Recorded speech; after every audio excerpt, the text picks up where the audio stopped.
ଜଙ୍ଗଲର ସମସ୍ତ ଜୀବଜନ୍ତୁଙ୍କୁ ନିଜ ଖାଦ୍ୟ କରିବାକୁ ଚେଷ୍ଟା କରୁଥିଲା। ପ୍ରତିଦିନ ସକାଳୁ ସନ୍ଧ୍ୟା ଯାକେ ଜଙ୍ଗଲର ଜୀବଜନ୍ତୁଙ୍କୁ ଗୁଡେଇ ତୁଡେଇ ମାରି ଖାଉଥିଲା। ସିଂହର ଭୟରେ ଜଙ୍ଗଲର ଜୀବଜନ୍ତୁ ଘରୁ ବାହାରିବା କଷ୍ଟ ହେଇଯାଉଥିଲା।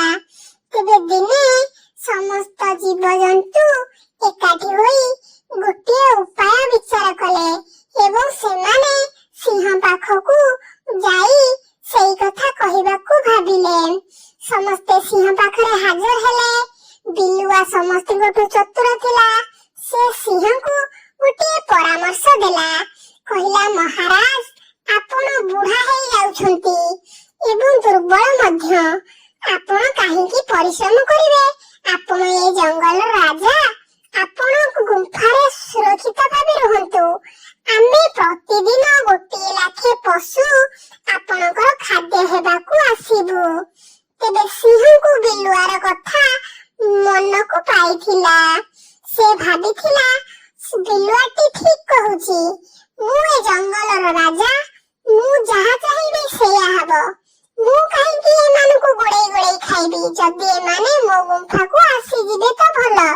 ଏହାପରେ ପୁଣି ସିଂହଟି ଗର୍ଜନ କରି କହିଥିଲା, ଶୁଣ, ଯଦି ତୁମେ ତୁମ କଥା ନ ରଖ ତେବେ ମୁଁ ଜଙ୍ଗଲର ସମସ୍ତ ଜୀବଜନ୍ତୁଙ୍କୁ ଖାଇ ଶେଷ କରିଦେବି। ତେବେ ବିଲୁଆ ଓ ଅନ୍ୟ ପଶୁମାନେ କହିଥିଲେ, ନା ମହାରାଜ, ସେମିତି ଭୁଲ ଆମେ କେବେ କରିବୁ ନାହିଁ। ଆମେ ଆମ ପ୍ରତିଜ୍ଞା ନିଶ୍ଚୟ ରଖିବୁ।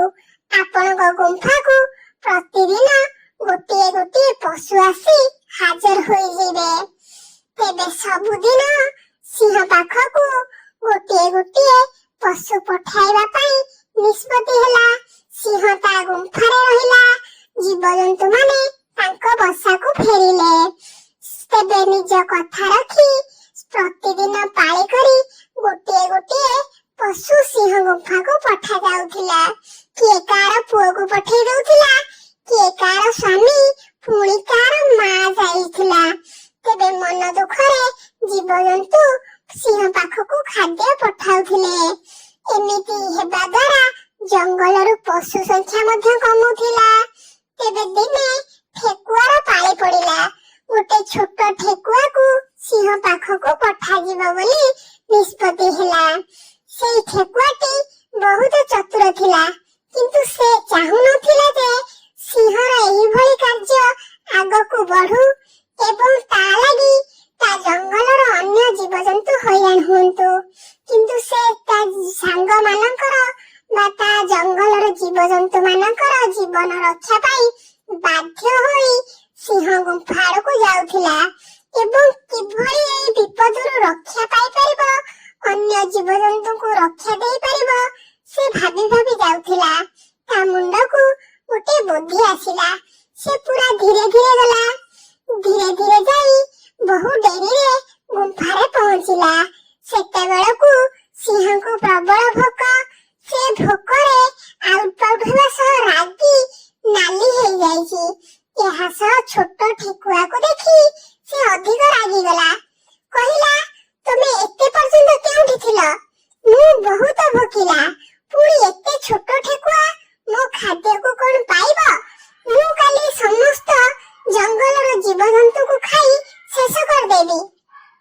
ଏହା ପରେ ଠେକୁଆଟି ହାତ ଯୋଡ଼ି କହିଥିଲା, ମହାରାଜ, ଆପଣ ରାଗନ୍ତୁ ନାହିଁ। ମୋ ସହିତ ଆହୁରି 5ଟି ଠେକୁଆ ଆସିଥିଲେ, କିନ୍ତୁ ଦୁର୍ଭାଗ୍ୟବଶତଃ ବାଟରେ ଆଉ ଗୋଟିଏ ସିଂହ ତାଙ୍କ ହାବୁଡରେ ପଡିଗଲା। ସେ ତାଙ୍କ ମାନଙ୍କୁ ଖାଇଦେଲା। ମୁଁ ଜୀବନ ବିକଳରେ ସେଠାରୁ ଖସି ଆସିଲି। ସେ କହୁଥିଲା, ସେ ହେଉଛି ଏ ଜଙ୍ଗଲର ରାଜା। ସେ ଆପଣଙ୍କୁ ଜମା ରଖିବାକୁ ବି ଦବ ନାହିଁ। ଏହା ଶୁଣି ସିଂହଟି ରାଗି ଯାଇଥିଲା। ସେ କହିଥିଲା, ଜଙ୍ଗଲରେ ଆହୁରି ଗୋଟିଏ ସିଂହ, ସେ ପୁଣି ମୁଁ ଥାଉ ଥାଉ ରାଜା ହବ? ମୁଁ ତାକୁ ଜମା ଛାଡ଼ିବିନି। ମତେ ସେଇ ସିଂହ ପାଖକୁ ନେଇଯାଅ। ଠେକୁଆଟି ମନେ ମନେ ଖୁସି ହେବା ସହ ସିଂହଟିକୁ ଜଙ୍ଗଲର ଗହୀର ଭିତରେ ଥିବା କୂଅ ପାଖକୁ ନେଇଯାଇଥିଲା ଏବଂ ସେ କୂଅକୁ ଦେଖାଇ କହିଥିଲା, ମହାରାଜ, ସେଇ ଦୁଷ୍ଟ ସିଂହ ଏଇଠାରେ ହିଁ ରହିଛି। ସେ ଆପଣଙ୍କୁ ଦେଖି ସେଇ ଭିତରେ ବୋଧେ ଲୁଚି ଯାଇଛି। ତେବେ ଏଇ ସିଂହଟି ଯେତେବେଳେ ପାଣିକୁ ଦେଖିଥିଲା ସେତେବେଳେ ତାର ପ୍ରତିଛବି ଦେଖାଯାଇଥିଲା। ସେଇ ପ୍ରତିଛବିଟାକୁ ସେ ଭାବି ନେଇଥିଲା ସେଇଟା ଆଉ ଗୋଟିଏ ସିଂହ ବୋଲି ଏବଂ ସେ ପୁଣି ଗର୍ଜନ କରିବାକୁ ଲାଗିଥିଲା। ସେ ଗର୍ଜନ କରିବାରୁ ପାଣି ଭିତରେ ମଧ୍ୟ ତାର ପ୍ରତିଛବି ଗର୍ଜନ କରିଥିଲା। ସେ ଏବେ ତାର ଶତ୍ରୁକୁ ମାରିବ ଭାବି କୂଅ ଭିତରକୁ ଡେଇଁ ପଡିଥିଲା। ତେବେ କୂଅ ଭିତରେ କେହି ନଥିଲେ। ସିଂହଟି କୂଅରେ ବୁଡ଼ିବାକୁ ଲାଗିଥିଲା। ବହୁ ଚେଷ୍ଟା କରି ମଧ୍ୟ କୂଅରୁ ବାହାରି ପାରିନଥିଲା। ସେ ବହୁ କାକୁତି ମିନତି ହେଲେ ମଧ୍ୟ ତାକୁ କେହି କୂଅ ଭିତରୁ ବାହାର କରିନଥିଲେ। ତେବେ ଠେକୁଆଟି ନିଜ ବୁଦ୍ଧି ବଳରେ ନିଜ ଜୀବନ ବଞ୍ଚେଇବା ସହ ଅନ୍ୟ ଜୀବଜନ୍ତୁଙ୍କୁ ଶାନ୍ତିରେ ବଞ୍ଚିବାର ବାଟ ଦେଖେଇ ଦେଇଥିଲା। ତେବେ ପିଲେମାନେ ଏଥିରୁ କଣ ଶିଖିଲେ? ବଳ ଅପେକ୍ଷା ବୁଦ୍ଧି ଶ୍ରେଷ୍ଠ।